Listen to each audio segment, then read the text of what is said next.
new chapter, a new beginning. Iza Calzado, naging emosyonal nga ba sa pagtanggap ng kanyang bagong project? Their tales of love and success. Aljur Abrenica at Chris Bernal ibabahagi ang lihim ng kanilang successful team-up. The biggest confessions, the hottest admissions. Only here in Divine Revelations. Makikita natin na sobrang successful ng relationship nyo kahit nasa showbiz. Ano pang mabishare natin about that? Sa amin ni Chris siguro, wala lang kayo itatago sa isa't isa. Magtiwala lang kayo sa isa't isa. Tapos pag may hindi ka, kami kasi ni Chris, pag meron kaming hindi nagugustuhan, kumbaga parang nagtutulungan kami. Totoo ba yung sinabi niya? Totoo yun. Siguro it's how we value each other, the relationship, the friendship, and also working professionally. Parang ganon. Pero hindi lamang natatapos on-screen ang tambalan ni Aljur at Chris. Dahil off-cam, todo rin ang suporta ng isa't isa pagdating sa usapin ng business and investments. Sabi rin ni Nanay Christy mismo sa show na ikaw daw, magaling ka daw mag-invest at magpundar, mag-ipon dahil nakabili ka na daw ng bahay mo. Tama ba yun?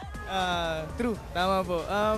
Well, yung investment naman kasi, I'm lucky to have my father na who's a businessman. So, yung pera talaga na naipon ko since nag-start ako, pinambili ko na ng property for my family here in Manila. Kilala ko si Aljur. Talagang matrabaho siya. Mahal na mahal niya yung trabaho niya at alam kong ginagawa niya yun for his family.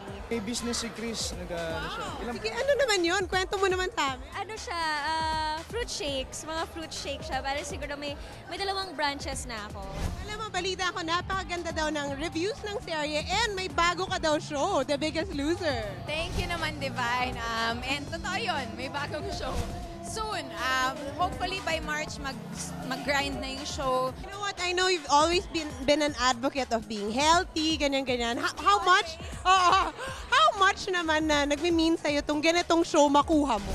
Eto kasi malapit to sa puso ko dahil sa palagay ko, ito talaga yung istorya ko. Yung pinagdaanan ko, naintindihan ko kung ano yung pakiramdam ng maging malaki, yung mahirapan, yung ang hirap talagang magpaliit, mawawalan ka ng ano, kumbaga yung confidence at saka yung ano, yung habang nagpapapayat kayo, ang hirap i-continue, ang hirap ituloy-tuloy.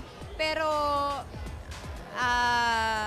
nandito ako sana para magsilbing inspirasyon sa kanila. At dahil na rin sa pagsubok na kanyang pinagdadaanan, full pledge si Iza when it comes to leading a healthier and fitter lifestyle. Eto ba pinagdaanan mo na or you're still going through it over and over? It is a process that will be forever for me na yung everyday, walang araw na hindi ko inisip kung how can I be active today?